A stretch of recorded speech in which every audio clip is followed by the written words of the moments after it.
Abençoados e abençoadas, graça e paz. Hoje, terça-feira, dia 9 de abril, às 20 horas e 30 minutos, eu estou aqui para gravar mais uma pérola da graça de Deus para nossa reflexão, para a elevação da nossa alma, para refletirmos sobre esse único Deus soberano que reina sobre tudo e todos, Senhor de tudo e de todos. A Ele a honra, o poder, a glória, o louvor e a adoração. Tudo é a sua vontade. Um Deus que não tem um adversário, que não peleja contra quem quer que seja, e nem tampouco batalha, como a religião diz, que há um ser espiritual chamado Satanás. E esse ser, segundo a religião, é inimigo de Deus. E sendo inimigo de Deus, é inimigo de todos os filhos de Deus. Nas suas reuniões que eles chamam de culto, e nós estamos muito à vontade porque participamos de centenas de milhares, imagina, quase 50 anos frequentando uma sinagoga. Quantas reuniões eu não participei? E sempre ouvindo eles dizerem que Satanás existe como um ser espiritual que atormenta as pessoas. Que esse ser está ao derredor das pessoas. Eles não entendem esse texto, procurando para que possa tragá-la. Eles ameaçam, eles amedrontam as pessoas, dizendo para as pessoas que esse ser chamado Satanás, esse ser espiritual, se as pessoas não estiverem bem com Deus, elas serão presas fáceis desse ser espiritual. Quando nós somos propriedade única e exclusiva de Deus. E ninguém pode arrebatar das mãos de Deus. Ninguém, ninguém. Mas esse ser, ele, segundo a religião, principalmente a evangélica, ele existe porque eles têm seus interesses e conveniência. E esse ser faz com que as pessoas se aprisionem a esse sistema religioso e se tornam presas fáceis desses supostos líderes que se dizem ter uma autoridade e que foram separados por Deus. Isso é mais uma mentira e uma enganação. Esses ministérios que eles dizem que tem, isso não existe. Isso é uma farsa. Nós que fomos um dia de lá, vivíamos isso intensamente e acreditávamos piamente em todas essas coisas. Até que um dia o Espírito Santo de Deus nos deu o entendimento, como filho da livres que éramos quando lá estávamos. Hoje nós somos livres. Hoje a nossa liberdade é no Espírito. Hoje nós entendemos o que é salvação. E nós agora sim fomos salvos na mente. E salvo na mente, nós nos libertamos de uma vez por toda desse sistema religioso. Eles buscam primazia. Eles buscam status. Eles buscam estar em constante evidência. Gostam de serem paparicados, de serem chamados de pastores, de bispos, apóstolos. Eles gostam de nomenclaturas. Eles gostam disso aqui, ó. E esse ser espiritual, juntamente com o inferno, que eles dizem que é um lago de tormento, é um lago de fogo e tormento eterno, é uma grande fonte de renda desses lugares.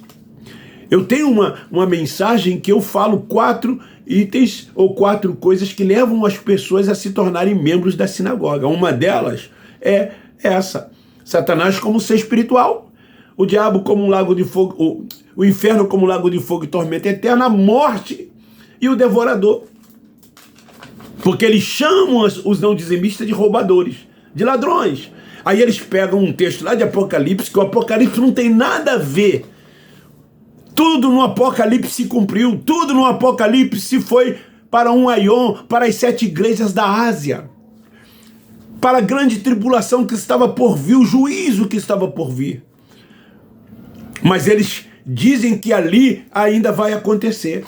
Tem pastores aí na internet que eles dão curso de escatologia. Eu conheço um. Eu também amava o Apocalipse. Eu gostava muito de pregar no Apocalipse. Muitos choravam, se emocionavam. E muitos até diziam, depois de uma mensagem dessa, eu vou servir mais a Deus, eu vou buscar mais a Deus. Eu os enganei durante anos e anos, porque eu era um cego que fui guiado por cegos. Assim como muitos dos nossos irmãos que lá estão, são cegos guiados por outros cegos. Então hoje eu quero falar. O coração de quem se elegeu não foi de um ser espiritual, Satanás, e sim de um ser humano, rei de Tiro e rei de Sidom.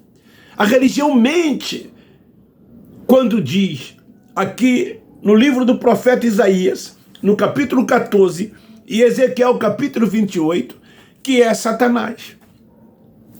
Eu fui criticado muito no meu canal, em uma das mensagens em que eu disse que demônios, Satanás, etc. e tal, não existem.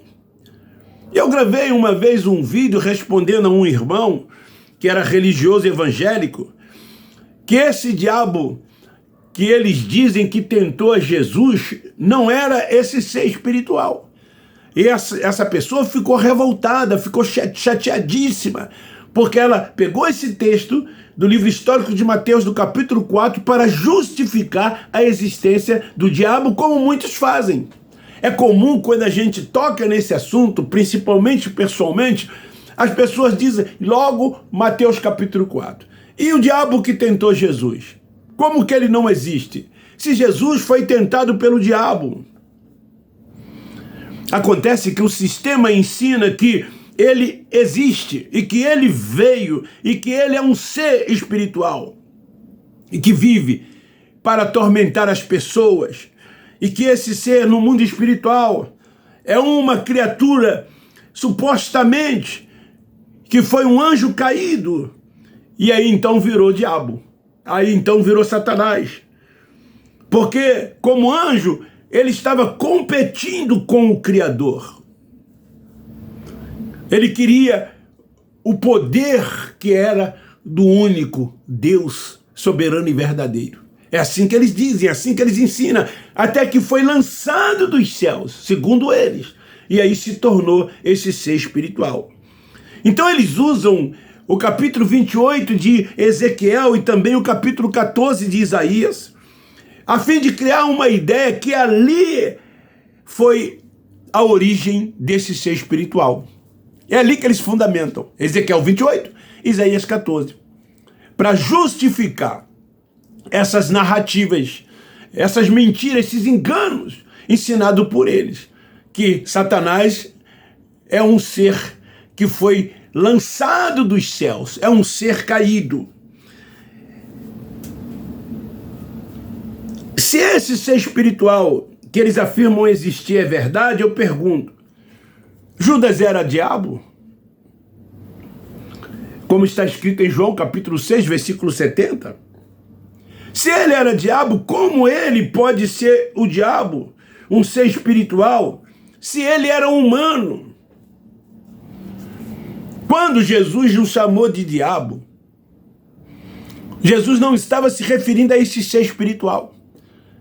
Jesus estava dizendo que Pedro era um traidor, que Pedro era um do contra, era um opositor, era um adversário, mesmo sendo um dos 12, porque Jesus disse assim, um de vós há de me trair, e é o diabo. Então ele não se referia a esse ser espiritual que a religião afirma e diz existir. Jesus estava usando um adjetivo referente às ações de Judas, as ações de Judas, um dos 12. Eu pergunto, e Pedro, como está registrado no livro histórico de Mateus, capítulo 16, 23, ele era Satanás? Quando Jesus diz, para trás de mim, Satanás, Jesus estava vendo ali um ser espiritual usando Pedro, como as pessoas ensinam e dizem que as pessoas são usadas por esse ser espiritual, que esse ser espiritual usam as pessoas. Em Ezequiel, capítulo 28, versículo 2, não fala de um ser espiritual como a religião usa o texto para afirmar que se trata desse ser espiritual. O texto é claro, fala que o coração de quem se elevou não foi de um ser espiritual. O coração que se elevou foi de um ser humano. E quem era esse ser humano? O príncipe de Tiro.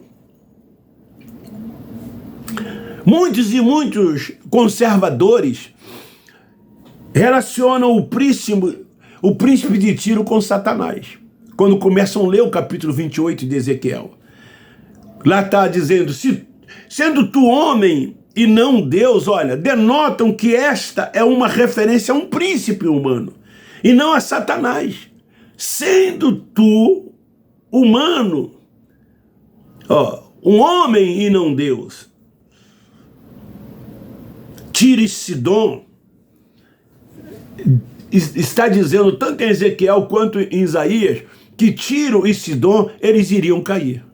Eles iam ser derrubados da sua soberba, das suas vaidades, das suas pretensões, porque eles eram soberbos, pretensiosos, se posicionava sempre em posição mais elevada do que os outros. E na posição que ocupava de rei e príncipe, eles usavam e abusavam das suas autoridades para fazer aquilo que eles queriam, assim como hoje ocorre.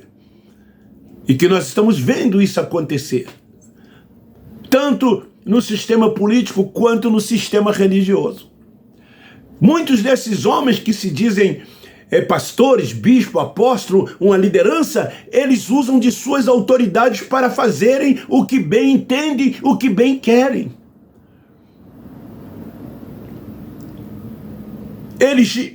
Eles determinam os seus ganhos, seus altos salários. Eles determinam o que eles querem e o que eles não querem. São eles quem decidem, principalmente na instituição chamada Assembleia de Deus. Porque existem outras instituições evangélicas que têm um sistema diferente quanto a essa questão da administração do dinheiro.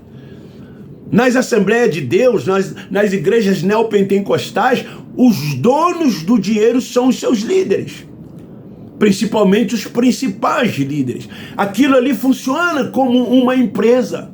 Os ganhos são muito altos. Eu estava lendo esta semana que um determinado pastor de uma das maiores Assembleias de Deus do Brasil, ele tem não sei quantas mil congregações, eu não sei quantos mil membros esse pastor tem, diz que o salário dele gira em torno de 2 milhões por mês.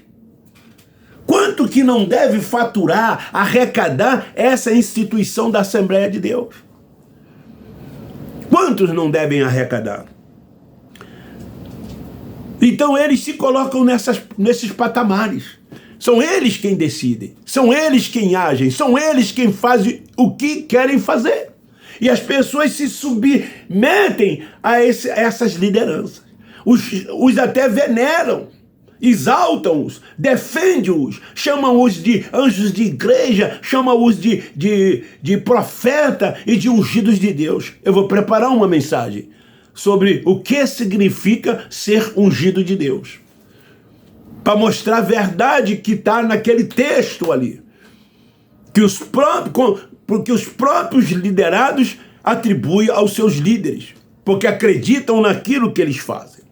Então, de uma vez por toda, cai por terra as mentiras, os enganos ensinados dentro dessas sinagogas pelos seus líderes religiosos, os teólogos. Muitos lá amam serem chamados de teólogos. Tem até canais da graça de Deus que o responsável pelo canal, ele faz questão de também dizer que é teólogo. Eu não sei se vocês percebem que eu sempre me refiro, eu fui teólogo. Eu fui teólogo, não sou teólogo. Eu sempre digo que se eu tivesse que começar com o entendimento que eu tenho, eu não faria teologia. E que tudo aquilo,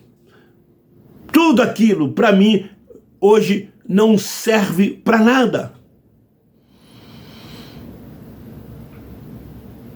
Os diplomas que eu tenho aqui são seculares.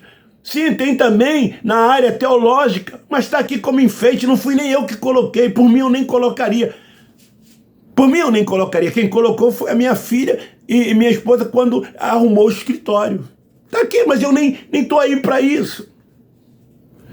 Os meus conhecimentos seculares que eu pude usar quando fui profissional nas empresas que eu trabalhei, públicas e privadas, eu usei, foram muito úteis, muito importantes, mas hoje eu sou aposentado. E os de teologias que eu usei achando que estivessem agradando a Deus, ensinando, na verdade, aquilo que o povo precisava aprender, eu descarto todos eles hoje. Então Jesus nunca afirmou que o diabo é um ser espiritual, como ensinam os professores de escola bíblicas dominicais. Crente adora ser professor de escola bíblica dominical. Eu posso falar por experiência. Quando eu me converti, eu quis logo ser professor. Tanto era que era um aluno assíduo. Me aprimorei e ocupei o cargo de professor ainda na minha juventude. Me tornei depois professor dos professores e fui crescendo nessa área de escola bíblica dominical. Então, as pessoas têm essa vaidade. Então, Jesus nunca afirmou que o diabo é um ser espiritual. Jesus nunca afirmou que esse ser existe para atormentar as pessoas e levá-las para o inferno, como a religião diz. Então foram narrativas e são narrativas que foram criadas, assim como também tantas outras que existem dentro desses lugares. As narrativas são criadas para aprisionar, para criar pavor e medo e terror nos filhos de Deus. Porque é assim que os filhos de Deus lá dentro vivem, carregados de culpas e de sentimentos, consciências pesadas, porque essas mensagens, esses ensinamentos que eles levam para os filhos de Deus, não dão a eles nenhuma liberdade. Pelo contrário, são prisioneiros, são cada vez mais aprisionados dentro desses lugares, sempre com medo de fazer isso, com medo de fazer aquilo, porque eles atribuem ao pecado, quando o pecado era transgressão da lei. E pecadores foram judeus que transgrediram a lei. Jesus veio buscá-los e salvá-los porque eles estavam perdidos, vivendo debaixo de maldição. Nós não. Nós não. A mensagem da graça veio para os gentios e também para alcançar tantos quantos outros crescem. Nós já nascemos novas criaturas, perfeito nele. Nós não temos nada a ver com a comunidade de Israel. E as pessoas, elas, quando se convertem, aspas, e aceitam Jesus como Salvador, que começam a participar dessas sinagogas, então elas estão ali num culto judaico, porque lá tem rudimentos ainda da lei de Moisés, e sem falar nos achismos e nos preceitos dos homens. Então, queridos, fujam desse sistema cruel, perverso e mau e corrupto. Abandone estes lugares. Permita que você, como filho de Deus, seja guiado e dirigido tão somente pelo Espírito Santo. Romanos 8,14. É Ele quem tem que dirigir a sua vida, como dirige a minha vida. Seja salvo na mente, no entendimento. Fuja desses enganos. Deixa de crer que um dia você vai vai ressuscitar. Isso é mentira. Jó capítulo 7, versículo 9. Descerá o corpo e a alma nas profundezas, na sepultura, no inferno, e de lá nunca mais vai subir. Desaparecerão. O arrebatamento é do Espírito. O Espírito, sim, esse será transformado num corpo glorioso semelhante ao dele. Então nada de transformação, de que você vai ser arrebatado. Todas essas coisas aconteceram, se deram naquele aion, no ano 70. Tudo aconteceu, ressurreição, transformação, arrebatamento. Tudo, o juízo, a grande tribulação. A Bíblia não é um livro profético, a Bíblia hoje é um livro histórico, porque todas as suas profecias se cumpriram. Se cumpriram, não é mais profético. Mas dentro desses lugares eles ficam enganando as pessoas, profetizando. Eu profetizo na sua vida. Receba aí. Vai profeta, vai profetizando, vai falando. É assim as suas mensagens. E as pessoas têm medo, pensam que é Deus que está falando com as pessoas. Deus, meu querido, habita no seu espírito. Você é o tabernáculo, você é o templo da habitação dele. A sua comunhão com ele é constante. Ele não se afasta de você nunca. Você é propriedade dele, você é único e exclusivo dele. Então fica aí esta palavra. O coração de quem se elevou não foi de um ser espiritual chamado de Satanás pela religião, e sim de um ser humano. Príncipe de Tiro e o rei de Sidom. Beijo no seu coração, um forte abraço. Like, dá like. Eu quero que você dê like ao assistir. Não esqueça, vai lá, dê um like. Por favor, dê like para que o YouTube ajude a recomendar a outros assistirem o meu canal. Compartilhe, divulgue. Você que não é inscrito, se inscreva. Vamos fazer esse canal crescer, para que muitos dos nossos irmãos, quem sabe, ouvindo, porque a fé vem pelo ouvir, e ouvindo uma pérola dessa, uma palavra da verdade, palavra que liberta, alimento sólido, quem sabe. O Espírito Santo diz, chegou a tua hora. Vou dar-lhe agora o entendimento, e quem sabe o Espírito Santo vai e abre a mente. Beijo no seu coração, um forte abraço. Eu termino dizendo, nós da graça de Deus amamos vocês. Quando eu prego sem o ar, tô aqui molhadinho, mas valeu a pena.